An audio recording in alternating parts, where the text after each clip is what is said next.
Даярда болуп буюрса жакшы эле. Эң кичине аттар, балдар үйрөнүшпөй. Кудай кааласа кийинки оюнга жакшы. Жакшы болот. Канча аттарыбыз алмашып. Бир балабыз Наурыз деген балабыз травма ордуна мына эки бала алмашуу болуп атат. Буюрса 9 майга Наурыз өзү чыгат. Даярда болуп буюрса жакшы эле. Эң кичине аттар, балдар үйрөнүшпөй. Кудай кааласа кийинки оюнга жакшы.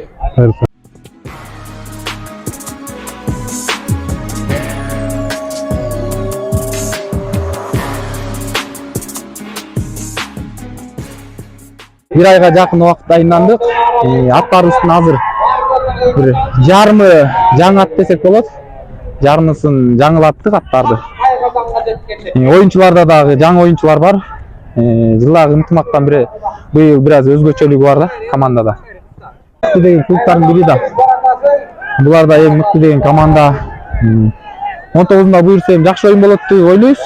Анткени 19-да баягы полфинал деп айтылып атат, бирок финалга тете оюн болот да. Аларда дагы Кыргызстандын эң мыкты деген балдары чогулду. Ынтымак командасынын фишкасы жекеме-жекеде. Жекеме-жеке менен табыс бериз. Позициям чабуучуга эле чыгам көбүнчө. Анан жекеме-жекеге да алмашып калам кээде. Моменттерде. Мурас командасынын даярдыгы жакшы экен. Аттары, балдары жакшы экен. Бир аз защитасы слабый экен. Ошол жагынан. Бизде жекеме-жекеге 2 ат. Аватар менен Байтору.